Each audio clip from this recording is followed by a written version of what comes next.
আমি বিদেশে যখন যাই এমন কোনো জায়গাতে ঢুকিনি যেখানে বাঙালি কাজ করছে। আমি জিজ্ঞাসা করেছি তুমি কত ঘন্টা ডিউটি করো, বলে 10 ঘন্টা 12 ঘন্টা। তার মধ্যে একজন বাঙালি ঢেঁড়স লাগাতো, ঢেঁড়স জমি ঠিক করতো। তো বলছে যে আমি থাকতে পারিনি, পালিয়ে এসেছি এই জন্য যে আমি খেতে বসেছি 8টায় ডিউটিতে যেতে হবে, তো 8:03 বেজে গেছে। তো আসলো ম্যানেজার আরবি ভাষার, এসে আমার ভাতে থুথু দিল আর পাছার উপরে লাথি মারলো আর মুখে বলল যে হারাম। কি বুঝলাম আমি? মুখে হারাম বলছে আর পাছার উপরে লাথি মারছে আর ভাতে থুথু দিছে। ভাতে থুথু দিয়ে পাছার উপরে লাথি মেরে ওকে জানাচ্ছে যে 8:03 হয়ে গেছে, এখন তোর খাওয়া হারাম।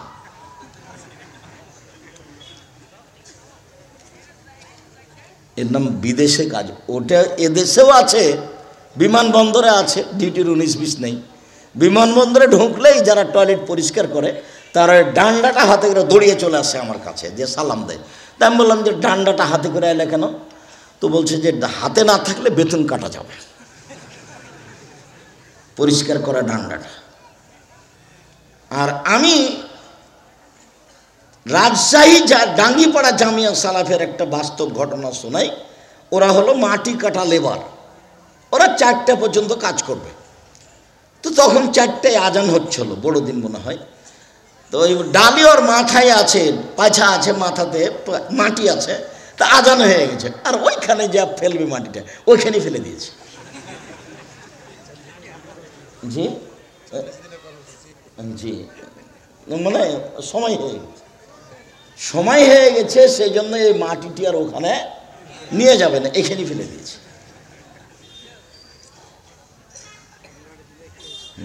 যারা রং মিস্ত্রির কাজ করে, যারা স্যানিটারি কাজ করে, ওরা নাকি 10টায় আসে।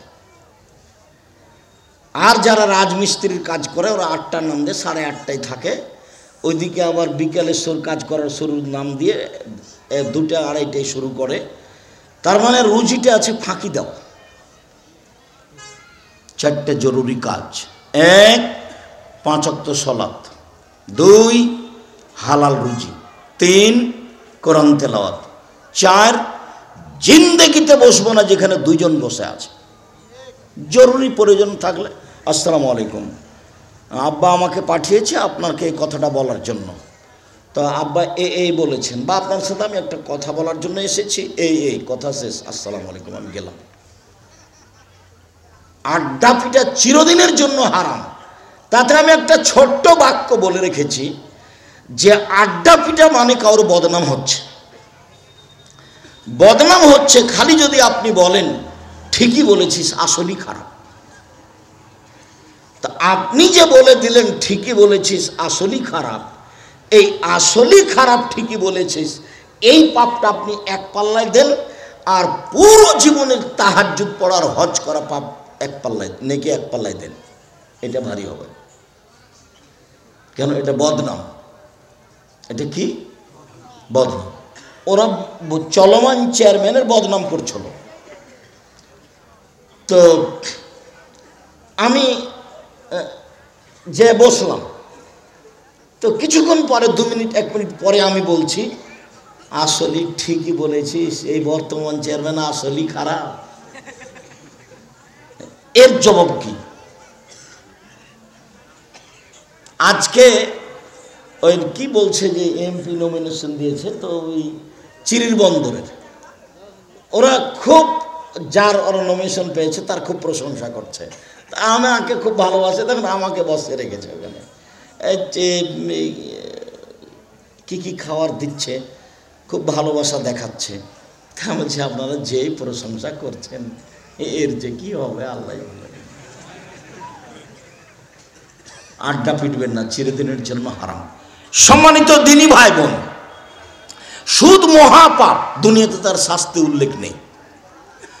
কেউ যদি অবিবাহিত অবস্থায় জেনা করে তাহলে তাকে 100 লাঠি পিটিয়ে এলাকা থেকে 1 বছরের জন্য তাড়িয়ে দিতে হবে। পরকালে তার জাহান্নামও হতে পারে, জান্নাতও হতে পারে। এর চেয়ে বড় পাপ আছে, কিন্তু শাস্তি এরকম নয়। এতিমের মাল খেয়ে নেওয়া এর চেয়ে বড় পাপ, কিন্তু শাস্তি এরকম নয়। কেউ যদি বিবাহ করার পরে জেনা করে তাহলে তাকে ইট ঢেল পাথর দিয়ে মেরে মেরে মেরে ফেলতে হবে, তার একদিন বেঁচে থাকার সুযোগ নেই। এদেশের লাখো ভাবিকে ইট পাটকেল দিয়ে পাথর দিয়ে মেরে ফেলতে হবে সরকারিভাবে যারা দেবরের সাথে জেনায় লিপ্ত হয়েছে। এদেশের লাখো দুলাভাইকে সরকারিভাবে ইট ঢেল পাথর দিয়ে মেরে ফেলতে হবে যারা সেলিকার সাথে জেনায় লিপ্ত হয়েছে। এদেশের লাখো পুরুষ নারীকে ইট ঢেল পাথর দিয়ে মেরে ফেলতে হবে যাদের জাজল্য স্ত্রী বাড়িতে আছে, এরপরে অন্য মেয়ের সাথে জেনায় লিপ্ত হয়েছে। এখান থেকে বাঁচার দুনিয়াতে কোনো পথ নেই। এটা দুনিয়াবী শাস্তি, পরকালে জাহান্নামও হতে পারে, জান্নাতও হতে পারে। 3 শ্রেণীর পাপীকে মারা যায়, হত্যা মারা যায় নয়, মারতে হবে, সরকারিভাবে হত্যা করতে হবে 3 শ্রেণীর পাপীকে। তবে 2 শ্রেণীর পাপীর বেঁচে যাওয়ার পথ আছে। 3 শ্রেণীর পাপীকে হত্যা করতে হয়, তার 1 শ্রেণীর পাপী বলছে যে আমি কোরআন মাজিদ মানি না, সরকারিভাবে একে হত্যা করতে হবে। কেন? ও বলেছে কোরআন মাজিদ আমি মানি না। তো একে ফাঁসিতে নিয়ে যাওয়া হয়েছে সরকারিভাবে, ফাঁসির মঞ্চে দেওয়াও হয়েছে টান টান। তখন বলছে আচ্ছা তা ভুলেছে আমার ভুল হয়েছে, আমি কথা ফিরিয়ে নিলাম। কোরআন মাজিদ আল্লাহর বিধান, কোরআন মাজিদ আল্লাহর দেওয়া গ্রন্থ, ওকে নামিয়ে নিতে হবে। কিন্তু পাপটা ছিল তার হত্যার যোগ্য, কিন্তু তার নিজের কারণে আবার কি হলো, ফিরে আসল। আপনি যদি আমাকে হত্যা করেন, আমার বাপ মা আপনাকে হত্যা করে নেবে, তার নাম কেসাস। তো আপনি আমাকে হত্যা করেছেন, এখন আমার বাপ মা আপনাকে হত্যা করার জন্য সরকারিভাবে বলা হয়েছে, মঞ্চে আপনাকে নিয়ে যাওয়া হয়েছে, শুলি মঞ্চে, ফাঁসি মঞ্চে। এখন আমার বাপ মা বলছে মাফ করে দিলাম, মাফ করে দিলাম, না না না আমরা কেসাস নেব না, মাফ করে দিলাম, আমরা কেসাস নেব না, মাফ করে দিলাম। এখন আপনাকে মঞ্চ থেকে নামিয়ে নিতে হবে, কেননা মাফ করে দেওয়া আপনার ব্যাপার। হত্যা ছিল, পাপ ছিল হত্যার যোগ্য। 3, বিবাহ করার পরে জেনা করলে তাকে হত্যা করতে হবে, ফাঁসি দিতে হবে, ইট ঢেল পাথর দিয়ে মেরে ফেলতে হবে। পৃথিবীর এমন কোনো বিধান নেই যে বিধান দিয়ে তাকে বাঁচাতে পারা যায়, বাঁচানোর কোনো পথই নাই। যে মেয়েটা এসে বলল যে তাহেরনিয়া রাসূলুল্লাহ, আল্লাহ রাসূল আমাকে পবিত্র করেন, একটা মহিলা এসে বলছে। তো আল্লাহ রাসূল বলছেন ইরজি, বাড়ি ফিরে যাও, আস্তাগফিরুল্লাহ, আল্লাহর কাছে ক্ষমা চাও, তুবি ইলাইহি, তওবা করো, আল্লাহ তোমার পাপ ক্ষমা করে দিবেন। তখন মহিলাটা বলছে মালিক, ও মাজুন মালিকের বিচার না করে তাকে ফিরিয়ে দিয়েছিলেন, সেইভাবে আপনি আমাকে ফিরিয়ে দিতে চাচ্ছেন। অন্না হবলা মিনা জেনা, আমার পেটে সন্তান আছে, অবৈধ সন্তান, বিচার করে দেন, আমি ফিরে যেতে রাজি নই। তখন আল্লাহ রাসূল বলছেন আচ্ছা ঠিক আছে, ইরজাই হাতা তালেদি, বাড়ি চলে যাও, যেদিন তোমার বাচ্চা হবে সেদিন আসে বিচার করে দেন। তো মহিলা চলে গেল। মুসলিম গ্রন্থে এসেছে যে সবে মাত্র বাচ্চা জন্ম নিয়েছে, সেই বাচ্চাকে তেনাতে জড়িয়ে নিয়ে, ন্যাকড়াতে জড়িয়ে নিয়ে রাসূলের দরবারে এসে বলছেন এ দেখেন বাচ্চা প্রসব হয়েছে, বিচার করে দেন। অবস্থা দেখে তো আল্লাহ রাসূল একবার অবাক। আল্লাহ রাসূল বলছেন ইরজাই, বাড়ি ফিরে যাও, ফারদাই হে, বাচ্চাকে দুধ খাও, হাত্তা তাতমি হে, যখন বাচ্চা দুধ ছেড়ে দিবে নিয়ে আসিও, বিচার করে দেব। মহিলা বাচ্চা নিয়ে বাড়ি চলে গেল। 2 বছর বাচ্চাকে দুধ খাওয়ালো। দুধ মা প্রমাণের জন্য 2 বছর সময়সীমা। মায়ের দুধ বাচ্চা খাবে যতদিন বুকে দুধ আছে, 2 বছর 3 বছর 4 বছর তাতে আসে যায় না। 2 বছর পরে যখন বাচ্চা বিচারালয়ে নিয়ে এসেছে, তখন বাচ্চার হাতে একটা রুটি আছে, 1 টুকরা, এই রুটি প্রমাণ করে বাচ্চা খাদ্য খেতে পারে। এখন মহিলা এসে বলছে এ দেখেন আমার বাচ্চা দুধ ছেড়ে দিয়েছে, বিচার করে দেন। দেখছেন ওর পরকালের ইচ্ছে।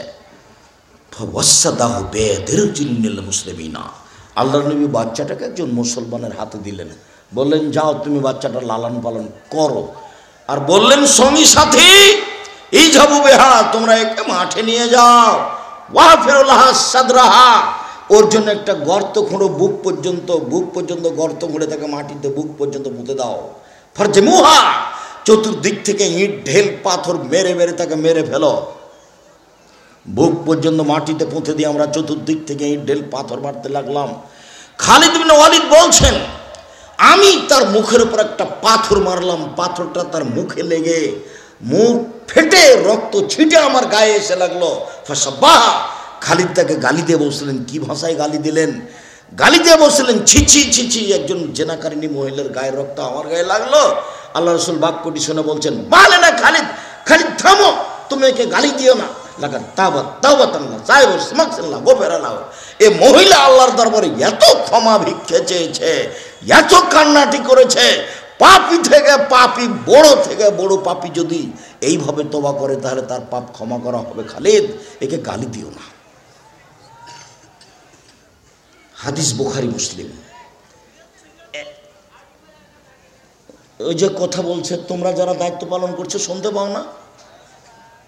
রংপুরের সাথে লাগা দিনাজপুর, কবে যেন রংপুরে প্রোগ্রাম করলাম, 2 রাত বা 3 রাত হচ্ছে, 80 জন পাহারাদার ঠিক করেছে, 80 জন, আর 30 জন হচ্ছে মহিলা পাহারাদার। মানুষ তো দূরের কথা, পিপিলিকা এদিক থেকে ওদিক যেতে পারবে না। হাই স্কুলের হেডমাস্টার জিম্মেদারি নিয়েছে, যত আনসার বাহিনী এলাকায় আছে সবকে ডেকে নিচ্ছে, সবাই পাহারা দিচ্ছে। 15-20 জন, 2 গাড়ি পুলিশ এসেছে। আমি এখানে কথা বলছি, ওই নিজের মতো হইচই করে দৌড়িয়ে বেড়াচ্ছে, তাহলে এখানে কথা হবে? তো আপনারা যারা আমাদেরকে দাওয়াত দিলেন, এরকম আমরা কি মগের মুল্লুকের মানুষ, জঙ্গলের মানুষ নাকি? আমরা জঙ্গল থেকে উঠেছি, সেখানে হইচই করে চলে যাব?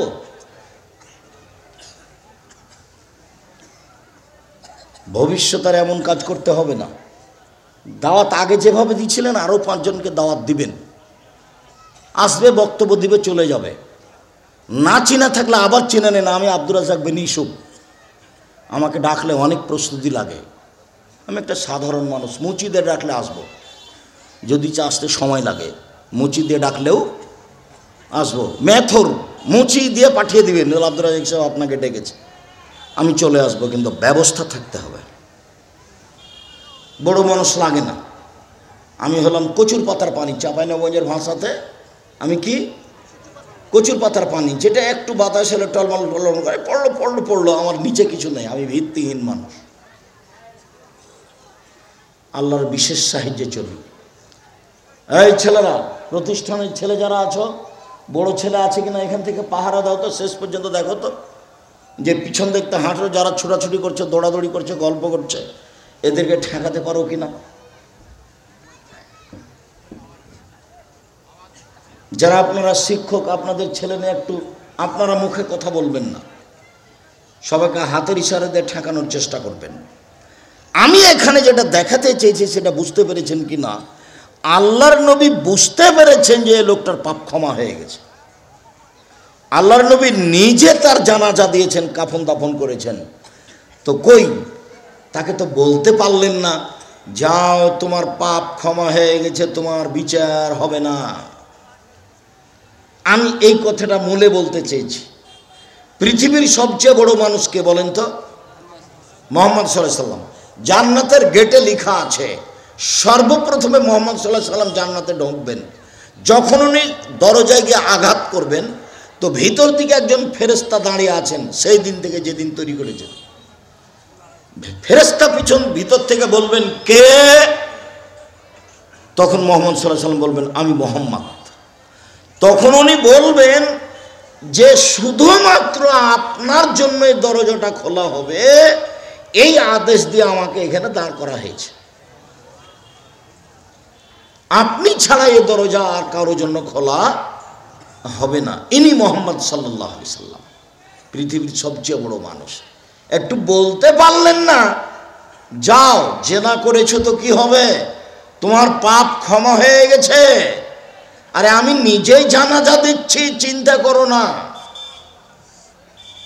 তো তিনি এত বড় মানুষ, তার পাপটা মাফ হয়ে গেছে বুঝতে পারার পরেও শাস্তি মাফ করতে পারলেন না। তার মানে বিবাহ করার পরে জেনায় লিপ্ত হলে বেঁচে থাকার পৃথিবীতে কোনো পথই নেই, পৃথিবীতে কোনো পথই নেই।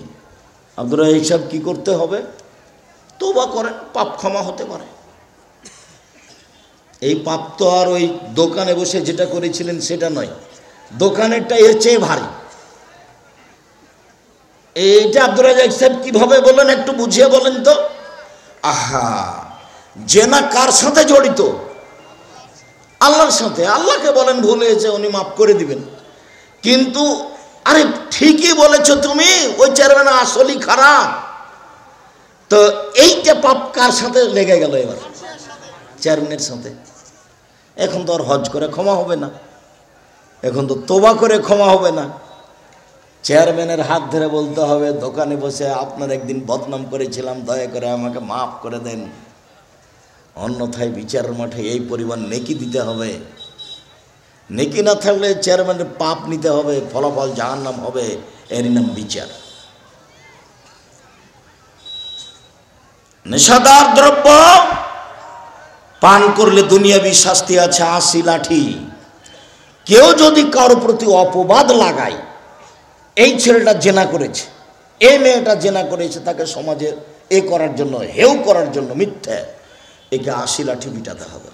যে অপবাদ লাগিয়েছে তাকে 80 লাঠি পিটাতে হবে। জাহান্নামও হতে পারে, জান্নাতও হতে পারে। অপবাদ খুব খারাপ। জেনাতে সাক্ষী লাগে 4টে। আমি বললাম কাজী সাহেবকে, কাজী সাহেব আপনার যে বিবাহ রেজিস্ট্রি করা খাতাটা আছে, ওই খাতার পাতাটাকে টয়লেট পেপার হিসাবে ব্যবহার করতে হবে। হ্যাঁ, আপনি এত বড় কথা বলছেন, আমার রেজিস্ট্রি খাতার টয়লেট পেপার হিসাবে ব্যবহার করতে হবে। ইন্না লিল্লাহি ওয়া ইন্না ইলাইহি রাজিউন। আপনি খেপছেন কেন? আল্লাহর নবী বলেছেন বিবাহের জন্য 2জন সাক্ষী লাগে, বিবাহের জন্য 2জন সাক্ষী লাগে। আর জেনা প্রমাণের জন্য কয়জন লাগে? 4 জন। তো আপনার খাতাতে সাক্ষীর জায়গায় 4টা না 2টে? তো বলে 4টে। তা আপনি বাপের উপস্থিতিতে বিবাহ দিলেন, তো এটাকে আপনি জেনা প্রমাণ করছেন। থেমে গেছে তো, 4টা সাক্ষী কেন? নতুনভাবে খাতা ছাপাতে হবে, এই খাতা চলবে না, সরকারি ব্যাপার। হ্যাঁ সেটা কথা, তাহলে চাকরি বাদ দেন, এটা করবেন না। বলে কে রেজিস্ট্রি করাবে? ভূতে করাবে, তাতে সেটা আপনার কেন চিন্তা? সে চিন্তা আপনার কেন? কে করাবে সে চিন্তা আপনার কেন? হিন্দু করাবে, ও নাম ঠিকানা লিখার কাজ, নাম ঠিকানা লিখে দিবে। মেয়ের কাছে বিবাহ পড়ানো হারাম, 4 জন সাক্ষী বিবাহতে পেশ করা হারাম। আল্লাহর রসুল বলছেন 2 জন, আর খাতা বলছে কয়জন? 4 জন। 4 জন সাক্ষী লাগে কি প্রমাণ করতে? জেনা প্রমাণ করতে। অবাক খাতা, একবারে শরীর ধ্বংস হয়ে আছে। মহান আল্লাহ বলেন, ইন্নামাল খামরু ওয়াল মাইসির ওয়াল আনসাব ওয়াল আসলাম রিজসুম মিন আমালিশ শয়তান। পৃথিবীর মানুষ নেশাদার দ্রব্য পান করা, জুয়া খেলায় অংশগ্রহণ করা, মূর্তির আস্তানায় যাওয়া, লটারি ক্রয় করা শয়তানের কাজ। তোমরা বেঁচে থাকো, মহাপাপ। যদি লাইগা যায় 40 লক্ষ টাকা দিয়ে 20 টাকা দিয়ে লটারি কিনলেন, তওবা ছাড়া এই পাপ ক্ষমা হবে না। হবেই কিনা সে আল্লাহ ভালো জানে। লটারির পাপ মহাপাপ। চলেন এবার আপনাকে প্রথমে দেখাই অবাক পাপের গতি। একটা তো দেখালাম সুদ, অবাক পাপের গতি। এক, আল্লাহর নবী বলেন, ইস্তানেবুল খামরা ফাইন্নাহুমুল খাবায়েস। পৃথিবীর মানুষ মদ খাওয়া থেকে বেঁচে থাকো, নিশ্চয় এটা হচ্ছে পাপের মা। এমন কোনো দুনিয়াতে পাপ নাই যেটাকে পাপের মা বলা হয়েছে। শিরক পাপের মা নয়, বাপ মায়ের অবাধ্য চলা পাপের মা নয়, মিথ্যা সাক্ষী দেওয়া পাপের মা নয়, সুদ খাওয়া পাপের মা নয়। কিন্তু মদ খাওয়া পাপটা হলো পাপের মা। 2, ওয়ালা তাশরাবান্না খামরান ফাইন্নাহা রাসুল ফাহিশা। পৃথিবীর মানুষ মদ খায় না, নিশ্চয় এটা হচ্ছে পাপের মাথা।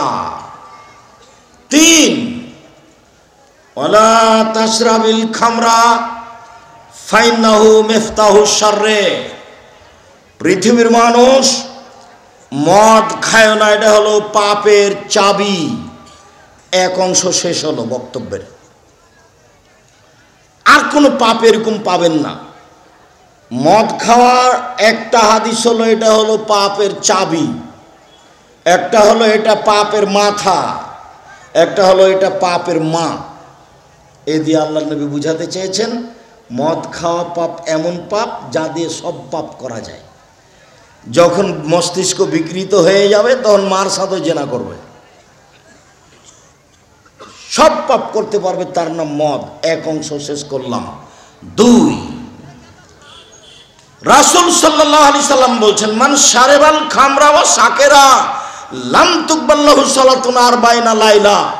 কেউ যদি নেশাদার দ্রব্য পান করে 40 দিন তার সালাত নামাজ কবুল হবে না। এমন কোনো পাপ নাই যে পাপটা করার পরে 40 দিন নামাজ কবুল হবে না, এরকম কোনো পাপ দুনিয়াতে নাই। হোক সেটা সুদ ঘুষ, হোক সেটা। সাল্লাম বলেন মান শারেবাল খামরা মুদমিনুল খামরে কা আবেদে ওয়াসানিন মান শারেবাল খামরা লাম ইয়ারজাল্লাহু 40 লাইলা। কেউ যদি নেশাদার দ্রব্য পান করে সে আল্লাহকে নিজের দিকে 40 দিন করতে পারবে না। 40 দিন জেনা করার পরে বলছে আল্লাহ আমার ভুল হয়েছে, আমাকে মাফ করো, আমি হাত তুলে তোমার দরবার বলছি। আল্লাহ আচ্ছা ঠিক আছে মাফ করলাম, যাও। সুদ খাওয়ার পরে বলছে আল্লাহ আমার ভুল হয়েছে, তুমি আমাকে মাফ করো, আমি সুদের লেনদেন বন্ধ করলাম। তো আল্লাহ বলেন আচ্ছা ঠিক আছে যাও। তো মদ খেয়ে বলছে আমি ভুল হয়েছে, আমাকে মাফ করো, বলবে, বলছে বলছে বলছে 40 দিন পরে আল্লাহ কথা বলবেন যে দেখি তোমার কথাটা গ্রহণ করা যাবে কিনা। কথা বলার তো আবার ঢং আছে, এবাদতের তো আবার ঢং আছে। দিনাজপুর শহরে কাহারুল বাজারে মসজিদে সালাত হলো, সালাম ফিরলো, আসসালামু আলাইকুম রহমতুল্লাহ, আসসালামু আলাইকুম রহমতুল্লাহ, আলহামদুলিল্লাহ রাব্বিল আলামিন বিহাক্কি লা ইলাহা ইল্লাল্লাহ। এটা নাকি দোয়া। বলেন তো এটা কেমন দোয়া? বলেন তো এটা কোথায় কান্নাকাটি আছে? এরই নাম ধর্মকে পাগল মনে করা, ফাইজলামি করা। আল্লাহ বলছেন ফাইদা ফারাগতা ফানসব ওয়া ইলা রাব্বিকা ফারকা। মুহাম্মদ সাল্লাল্লাহু আলাইহি সাল্লাম, আপনি যখন দুনিয়াবি কাজ থেকে অবসর হবেন তখন আপনি কঠোর শ্রমে ইবাদতে আত্মনিয়োগ করুন, আর আপনি আমাকে যা বলবেন তা বিনয়ের সাথে কান্নাকাটি করে বলুন। আলহামদুলিল্লাহ রাব্বিল আলামিন বিহাক্কি লা ইলাহা ইল্লাল্লাহ। বলেন তো এখানে কোথায় কান্নাকাটি আছে? কোথায় এখানে বিনয়ী আছে? এই ছেলে, কারো গায়ে হাত দিয়ে থাকবে না, একদিকে চেয়ে থাকো।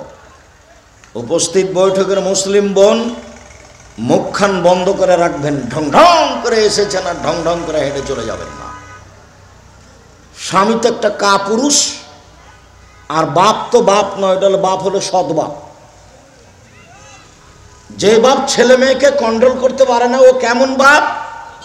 ও হলো সৎ বাপ। আল্লাহ নবী বলছেন যে মান ওয়ালাদাল্লাহু ওয়ালাদুন ফালিহিসান ইসমাহু আদাবাহু। কারো যদি ছেলে মেয়ে জন্ম নেয় তো বাপ যেন একটা সুন্দর নাম রাখে। তো সুন্দর নাম কি? আল্লাহ নবী বলছেন সুন্দর নাম আল্লাহর গুণবাচক নাম। আব্দুল্লাহ, আব্দুর রহমান, আব্দুর রহিম, আব্দুল সত্তার, আব্দুল জব্বার, আব্দুল খাবির, আব্দুল গনি, আব্দুল মগনি, আব্দুল হামিদ, আব্দুল সত্তার, এগুলো নাম। আর না হলে নবীদের নাম আদম, ইয়াকুব, ইসমাইল, ইসহাক, মুসা, সুলাইমান, এগুলো নাম রাখবে। তো ছেলেটার নাম রেখেছে লিটন। আপনি এখন বলেন যে এটা ওর নিজ বাপ না সৎ বাপ? আমি বলেছি এটা তার সৎ বাপ, এটা তার চাচা, এটা তার বাপ নয়। আমার সামনে সাহস করে সে লোকটা বলতে পারবে না যে আমি আসলেই বাপ। বলুক দেখি কিভাবে বলবে। আমি যখন সালাম দিয়ে যাব, হাঁটবো যখন, তখন আপনি আমাকে বলিয়েন যে আব্দুল রাজ্জাক সাহেব, আমার ছেলের নাম লিটন আর আমি হলাম আসল বাপ। জন্ম দিতে পারলে বাপ হওয়া যায় না, ক্ষমতার নাম বাপ, নীতির নাম বাপ। জন্ম দিতে পারলে বাপ হওয়া যায় না, ক্ষমতার নাম বাপ, নীতির নাম বাপ। আল্লাহ রাসূল বলছেন বাপ হলো কর্তা, মা হলো কর্ত্রী। বাপ হলো কর্তা, মা হলো কর্ত্রী। নিজের কাজ করে যে তাকে বলে কর্মী, অপরের কাজ দেখে যে তাকে বলে কর্তা। নিজের কাজ করে যে তাকে বলে কর্মী, অপরের কাজ দেখে যে তাকে বলে কর্তা। তো ওর মা নামাজ পড়েছে, কর্মী। মেয়েকে নামাজ পড়তে বলেছে, কর্ত্রী। তো মেয়েকে নামাজ পড়তে বলেনি। এখন তুমি বলো যে এটা মা, এটা কি মা? না, এটা সৎ মা। আরেকটা জিনিস দেখাই, 1 মিনিট। আল্লাহর নবী বলছেন যে 10টি জিনিস হলো সকল নবীর বৈশিষ্ট্য, সবাইকে করা লাগবে 10টা। সব নবীর বৈশিষ্ট্য এই 10টা। 1, এই ফল্লোহা, দাড়ি বড় করে দিতে হবে, ছোট করার সুযোগ নাই। 2, কাসসুস সারিব, মোচ কেটে ফেলতে হবে, ব্লেড ব্যবহার করা যাবে না। 3, গাসুল বারাজেম, অজু গোসলের সময় ভালো করে গিরাগুলো ধৌত করতে হবে। 4, কাজফুল আসফারে, নখ কেটে ফেলতে হবে, নখ। এই ছেলে, তোমার বোনের নখ বড় হয়ে আছে, তুমি বলো যে আব্দুল রাজ্জাক সাহেব আপনাকে মা বলতে নিষেধ করেছেন, বলেছেন যে আপনি খালা। তোমার বোনের নখ কি আছে? বড় আছে। তোমাদের যত ছেলের নখ বড় আছে, তোমরা আজ থেকে যে মাকে কি বলবে? খালা বলবে না, বলে সৎ মা। আসসালামু আলাইকুম সতাম্মা, কেমন আছেন? এটাই বলতে হবে। ও মা কাকে বলে জানে না। ওর বাপ বিবাহ দিয়েছে, স্বামীর কাছে গেছে, তাই বাচ্চা হয়েছে। আসলে নিজেই জানে না মা কাকে বলে। তো সহজ নয়। মা হলে 4টা জিনিস লাগে। 1, মা বাচ্চাকে শিখিয়ে দিবে।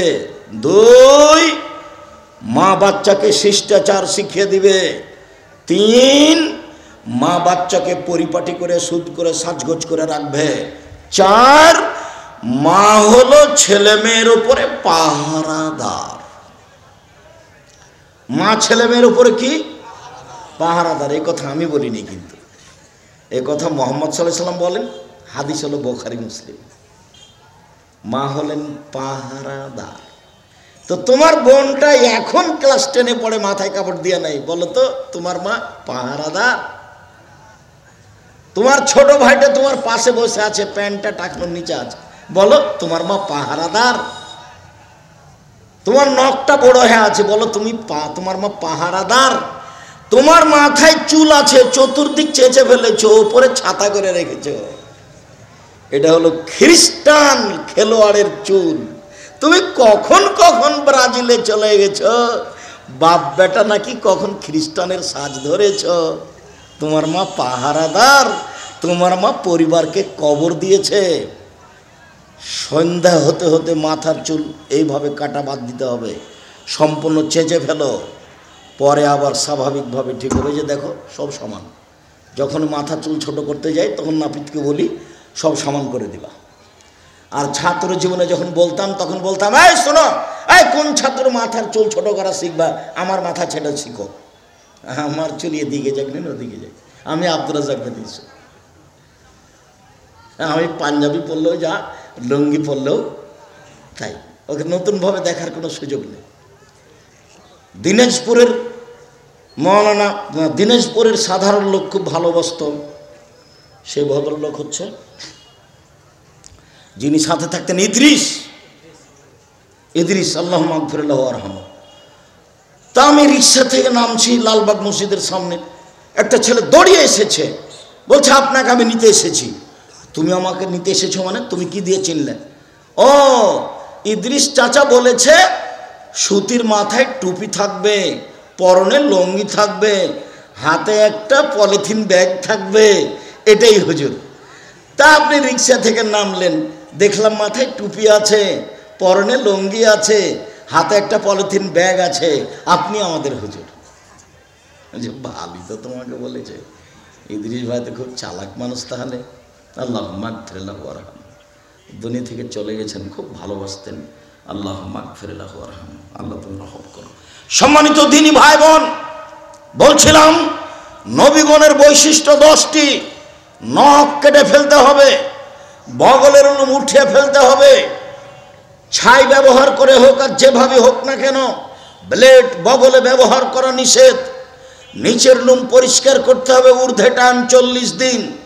40 দিনের মধ্যেই পুরুষ নারীকে নিচের লোম পরিষ্কার করতে হবে, যেভাবে সম্ভব, যেভাবে সহজ। 40 দিন পার হওয়া নিষেধ আছে। নবীগণের বৈশিষ্ট্য, পেশাবের পরে পানি দিয়ে পবিত্রতা অর্জন করতে হবে, নবীগণের বৈশিষ্ট্য। অজু করার সময়তে ভালো করে কুলি করতে হবে, নবীগণের বৈশিষ্ট্য 10টি। বলো, তোমার বোনের নখ বড় হয়ে আছে, এটা তোমার নিজ মানা সৎমা। আমি তোমাকে কষ্ট দিতে আসিনি, আমি যেটা বলছি সেটাই চূড়ান্ত।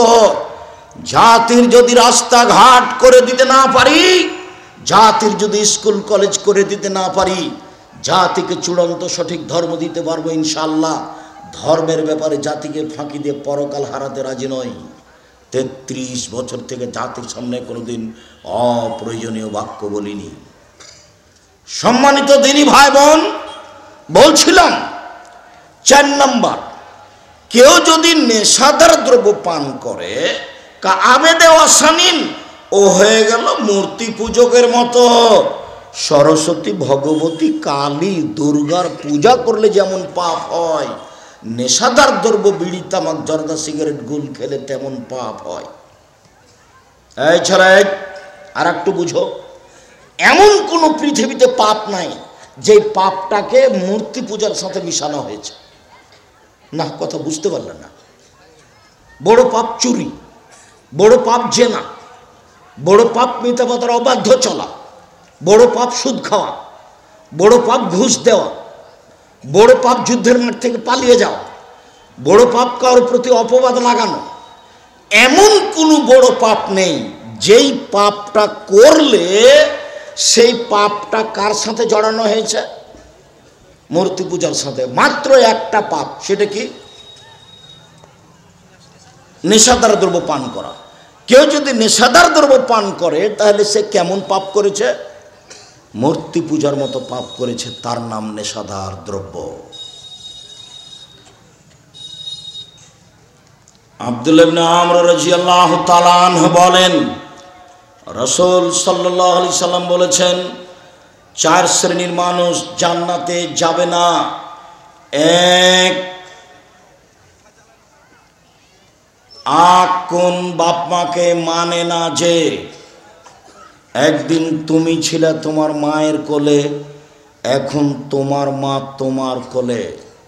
তোমার বোনেরা শ্বশুর বাড়ি চলে গেছে, তোমার বউ তোমার মাকে দেখবে না। কেন? তোমার মা তোমার বউকে দিন রাত গালি দেয়, এ কথাও ঠিক। বিছানায় পড়ে আছে তবু তোমার মা বলছে যে বের হয়ে যা, তোর বাপের বাড়ি চলে যা। তোমার মা তোমার বউকে দেখতে পারে না, এ কথাই ঠিক। তোমার মা সারা দিন তোমার বউকে গালি দিচ্ছে, এ কথাই ঠিক। তোমার মা যা বলে সবই উল্টা, এ কথাই ঠিক। এরপরে তুমি মুখ খুলতে পাবো না, মুখ খোলাই নিষেধ। তোমার মা ছিল একদিন, তুমি ছিলে একদিন তোমার মায়ের কোলে, এখন তোমার মা তোমার কোলে। পেশাব করাবা তুমি, পানি খরচ করাবা তুমি, গোসল করিয়ে দিবা তুমি, কাপড় বদলিয়ে দিবা তুমি, কাঁধে করে মেডিকেলে নিয়ে যাবা তুমি, কাঁধে করে মেডিকেল থেকে নিয়ে আসবা তুমি। তোমার মা যা যা প্রয়োজন মনে করে তুমি তাই করবে, তুমি করতে বাধ্য। মুখ খুলতে পাবা না, মুখ খোলাই নিষেধ, বলতে পাবা না। হ্যাঁ, দিন রাতে বউকে গালি দিস, কে কাজ করবে এগুলো? বলা তো দূরের কথা, জোরে হেঁটে যেতে পাবেন না, জোরে মায়ের কাছে হেঁটে যেতে পাবেন না, হেঁটে জোরে যাওয়াই নিষেধ, হাতটায় ভেবে একটু হিলিয়ে নড়িয়ে কথা বলাই নিষেধ, অবাক কথা।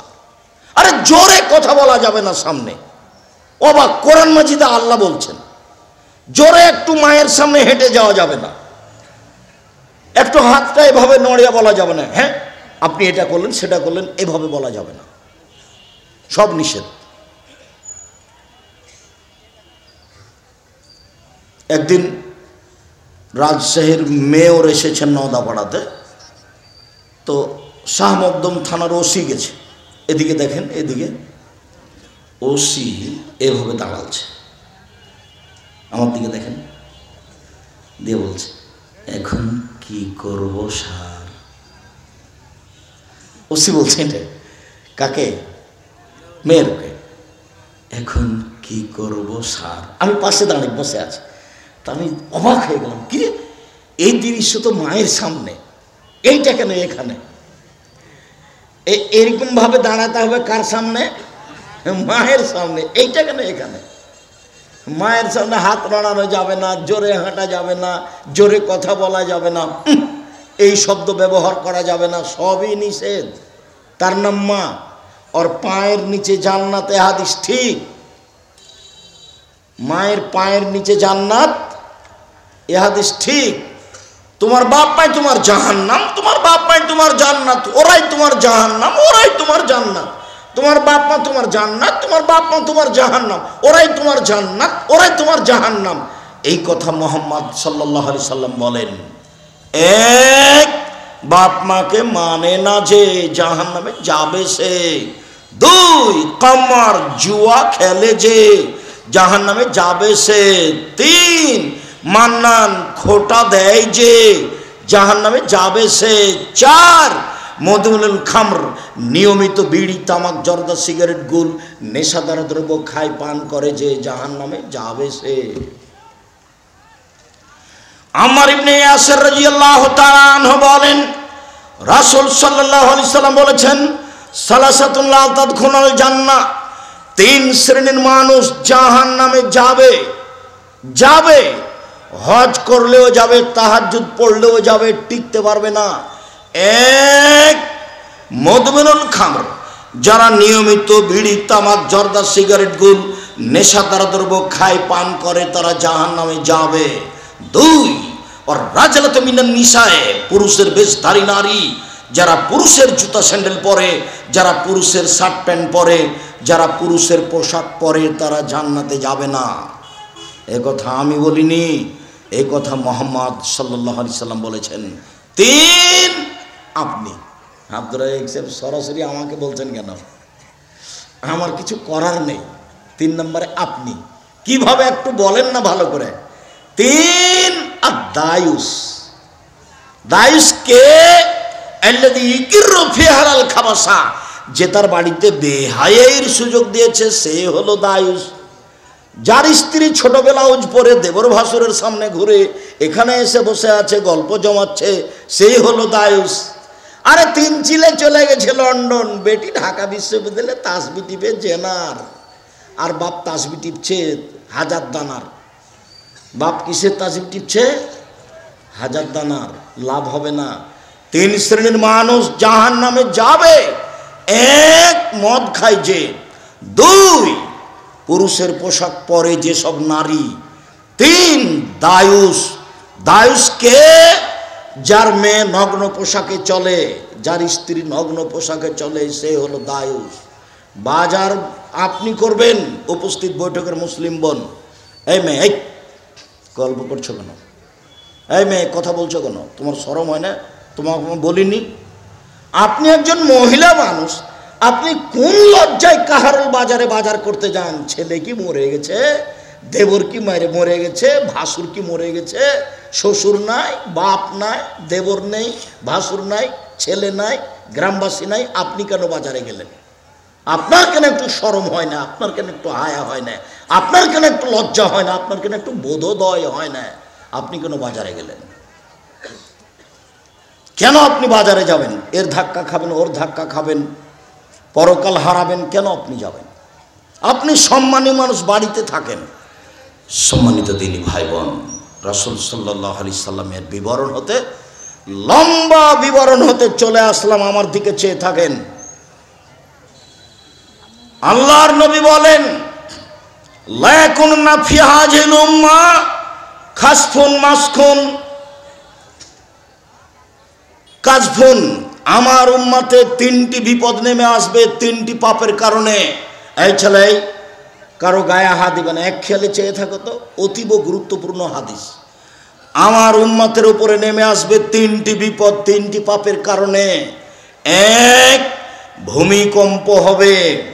দুই, আকার আকৃতি পরিবর্তন হবে।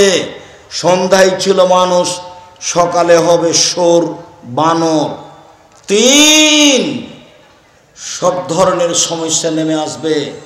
জমির দাম 1 লক্ষ টাকা, রেজিস্ট্রিও 1 লক্ষ টাকা গো। এ কোন ধরনের বিপদ? তারপরে জানুয়ারিতে দ্রব্যমূল্য যা ছিল, তরি তরকারি চাউল গোস্ত সব মিলে, এখন নভেম্বরে এসে প্রায় ডবল। সবচেয়ে অবাক, জমির মূল্য যা, রেজিস্ট্রিও প্রায় তাই। সব ধরনের সমস্যা নেমে আসবে। মসজিদে মারামারি লেগে গেছে, মাদ্রাসায় মারামারি লেগেছে, রাস্তাঘাটে মারামারি, সব জায়গাতে হয়েছে, কেউ কাউকে মানে না।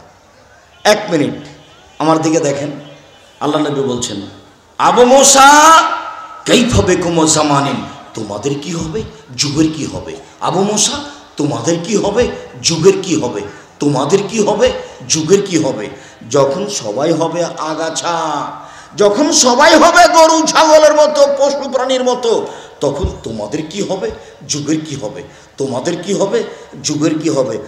আমানতদারি থাকবে না, সবাই আত্মসাৎ করবে, তখন তোমাদের কি হবে, যুগের কি হবে। তোমাদের কি হবে, যুগের কি হবে। শোনো শোনো আবু মুসা, মতবিরোধ এইভাবে বেড়ে যাবে, কেউ কাউকে মানবে না। আমার হাতের দিকে দেখেন, আল্লাহ রাসূল দেখাচ্ছেন, আঙ্গুলের ভিতরে আঙ্গুল ঢুকে গেল, যেমন মতবিরোধ বেড়ে যাবে তেমন, কেউ কাউকে মানবে না। তখন তোমাদের কি হবে, যুগের কি হবে। তোমাদের কি হবে, যুগের কি হবে। তখন সাহাবেগণ বলছেন, বলেন কি করতে হবে, আপনি বলেন, আমরা কি করব, আপনি বলেন। তখন 3টা কথা বললেন। এক, মুখ বন্ধ রেখো, মুখ খুলিও না। 2, বাড়িতে থাকিও, বাহিরে যায়ও না। 3, ভালোটা বাছাই করে নিও, মন্দটা ছেড়ে দিও।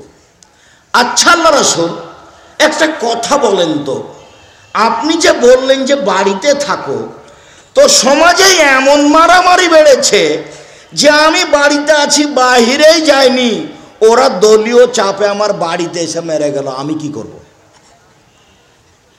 কথা বোঝা গেল না? 3টা উত্তর দিয়েছে। যখন বললেন যে কি করব বলেন, কয়টা উত্তর দিয়েছে? এক কি আছে, মুখ বন্ধ রাখতে হবে, কথা বলা যাবে না, কথা বললেই মারবে ও, এই কথা বললেই মারবে। 2, বাড়িতে থাকতে হবে, বাইরে যাওয়া হবে না। 3, ভালো যেটা সেটা নিতে হবে, খারাপটা ছেড়ে দিতে হবে।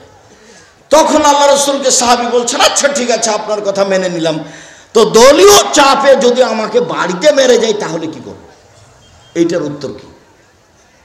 তখন আল্লাহ রাসূল বলছেন, শোনো শোনো শোনো, আদমের 2 ছেলের ভালোটার মতো হইও। তখন আদমের 2 ছেলের ভালোটার মতো হইও। কাবিল বলল হাবিলকে, এ হাবিল, তোকে আমি মারবো রে। তখন হাবিল বলছে, আমাকে মারো মারো, আমি তোমাকে মারবো না। বিচারের মাঠে আমার পাপ আর তোমার পাপ নিয়ে তুমি উঠিও, তুমি আমাকে মারো মারো, আমি তোমাকে মারবো না। ও যদি বাড়িতে এসে মেরে যায়, তুমি মুখ খুলতে পাবা না। বুঝা গেল না কথা? আমি আল্লাহ রাসূলের কথাটা আপনার সামনে নকল করলাম। 3টি পাপের কারণে 3টি বিপদ নেমে আসবে। 1, এই যে সারিবুল খমরা, যখন মানুষ নেশাদার দ্রব্য পান করবে। 2, জাহারাতিল কায়নাত, মেয়েরা যখন নাচবে। সব মোবাইলে মেয়ে নাচে, সব দোকানে মেয়ে নাচে, সব ঘরে মেয়ে নাচে। তিন জারাবুল মাযিব, যখন বাদ্যযন্ত্র প্রকাশ পাবে সব মোবাইলেই বাজনা বাজে, সব দোকানেই বাজনা বাজে, সব ঘরে বাজনা বাজে। দিনাজপুর শহরের একটা 5 তলা বাড়িতে 30টা রুম আছে, তার 25টা রুমেই বাজনা বাজে, মেয়ে নাচে। 3টে বিপদ নেমে আসবে 3টা পাপের কারণে। 1, ভূমিকম্প হবে। 2, আকার আকৃতি পরিবর্তন হবে। 3, সমস্যা নেমে আসবে। পাপ 1, যখন তারা নেশাদার দ্রব্য পান করবে। 2, মেয়েরা যখন নাচবে। 3, যখন বাদ্যযন্ত্র প্রকাশ পাবে। আল্লাহ নবী বাদ্যযন্ত্র শোনার পরে কানে আঙ্গুল ঢুকিয়ে দিলেন, ফানানিত তারিকে, দূরে সরে গেলেন। দূরে সরে গিয়ে বলছেন, আব্দুল্লাহ ইবনে উমর, জি তুমি কি বাজনার শব্দ শুনতে পাচ্ছ? জি না, এখন শুনতে পাচ্ছি না। ফারাফাইস বাইহি মিন উজনাইহি, তখন তিনি আঙ্গুল দুটো কান থেকে বের করলেন। আর এই যে কাহারোল থানার এই শিক্ষিত লোকটা, ও হলো হাই স্কুলের হেডমাস্টার, মাস্টার ডিগ্রি পাস মানুষ, আর তার বউ হলো প্রাইমারির হেডমাস্টার। দুইজন দুই দিকে বসে আছে, আর ছেলেটা কানে ইয়ারফোন লাগিয়ে আছে। আল্লাহ নবী কানে কি দিয়েছিলেন? আঙ্গুল। আর এই লোকটার, এই বাচ্চাটার কানে কি লাগানো আছে? কোথাকার গান চলছে? ইন্ডিয়ার। তোমরা যদি এই বাপ মাকে শিক্ষিত বলো, তাহলে মূর্খ কেনা? সবাই যদি বলো যে এই বাপ শিক্ষিত বাপ, তাহলে মূর্খকে। শুধু মূর্খ বললে ভুল হবে, এ হলো শয়তান বাপ, শয়তান। এই পরিবারকে কবর দিয়েছে, বাপ নয়। কেমনে তার ছেলে তার চোখের সামনে এভাবে অন্যায় করতে পারে? যে সম্মানিত দিনী ভাই বোন, আলোচনার শেষে চলে আসলাম। তারা হয়ে যাবে বানর, তারা হয়ে যাবে সরাই চালাই। আলোচনার শেষে চলে আসলাম মানে কি তোমাকে উঠতে বললাম? আমি তোমার জন্য একটা বিরক্তি কমে আমরা আলোচনা এখানে অর্ধেক রাখলাম। আল্লাহর নবী বললেন, ওরা সকালে বানর হয়ে যাবে, ওরা শোর হয়ে যাবে। এই কথাটা একটু খেয়াল করে শোনেন। ওরা শোর কেন হবে, বানর কেন হবে? ওরা কেন হবে না কুকুর? ওরা কেন হবে না সাপ ব্যাং? ওরা কেন হবে শোর? ওরা কেন হবে বানর? আল্লাহ নবী কেন বললেন ওরা হয়ে যাবে শোর, ওরা হয়ে যাবে বানর? পৃথিবীতে একটাই প্রাণী সবচেয়ে বেশি অনুকরণ করতে পারে, সেটা কি? বানর। অনুকরণ করতে পারে। যেদিন মুসলমান অনুকরণ করবে ইহুদি খ্রিস্টানের, সেদিন এরা হয়ে যাবে শোর, এরা হয়ে যাবে বানর। ছেলেটার গায়ে আছে গেঞ্জি, পিছন দিকে লেখা আছে 10, সংখ্যা 10। এমনভাবে বড় করে সংখ্যা 10 লেখা আছে যে পিছনে যে নামাজ পড়ছে খালি ওর 10 দেখতে দেখতে শেষ। এর নাম অনুকরণ। এরাই হয়ে যাবে শোর, এরাই হয়ে যাবে বানর। আচ্ছা আব্দুর রাজ্জাক সাহেব, অনুকরণের জন্য বানর, শোর কেন? মনে রাখবেন, একটাই পৃথিবীতে প্রাণী আছে যার অনুভূতি নেই, কোনো অনুভূতি নেই। গরুর অনুভূতি আছে। আমার আব্বা তো কৃষক মানুষ, আমরা মাঠে গরু চড়িয়ে অভ্যাসী ছিলাম। যেখানে ঘাস উঁচু হয়ে আছে ওখানে গোবর আছে, গরু আর এই ঘাস খাবে না। তার মানে তার অনুভূতি আছে। এখানে গরু জবাই করেছেন, আপনি আপনার গরুটা টেনে নিয়ে যান, ওখান থেকে যাবে না। তার অনুভূতি কাজ করে। পৃথিবীতে একটাই প্রাণী যার অনুভূতি নেই, সেটা কি বলেন তো? শুকুর।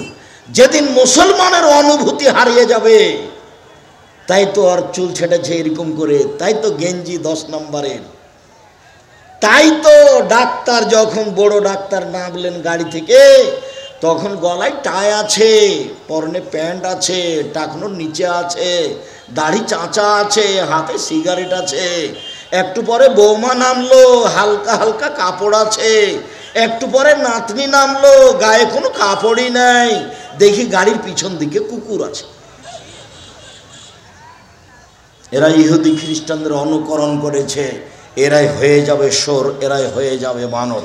সম্মানিত দিনী ভাই বোন, আজকের মতো আলোচনার শেষে এসে সবাকেই আর দাওয়ালার পক্ষ থেকে উসমানী কায়দা এবং অন্যান্য বই, আব্দুল্লাহর মিন্নাতুল বারি আছে ব্যতিক্রম বই, আর আমাদের এই সলাতের উপরে আজকের আলোচনা উপদেশ বই আছে 3 নম্বর 4 নম্বর চ্যাপ্টারে। টাকা না থাকলে একটা পত্রিকা হাতে নিয়ে যাবেন, আল ইতিসাম পত্রিকা, 50টা প্রশ্নের উত্তর আছে। আর আমার দিনী বোন যারা আছেন আপনাদেরকে বলছি, আব্দুল্লাহর আম্মার বই লেখা আছে, বেগম রোকেয়া লিখেছে অবরোধবাসিনী, তাই আব্দুল্লাহর আম্মা লিখেছে কেন হব অবরোধবাসিনী, শিক্ষা বনাম জাহেলিয়াত 1 থেকে 10 পর্যন্ত এগুলো জাহেল মানুষে লিখেছে, তার বইয়ের নাম হলো শিক্ষা বনাম জাহেলিয়াত। আমার দিনী ভাই বোনকে আদর্শ পরিবার, আদর্শ নারী, নামাজের উপরে, দুয়ার উপরে বইগুলি সংগ্রহ করার জন্য অনুরোধ জানাচ্ছি। বিশেষভাবে আরবি কায়দা,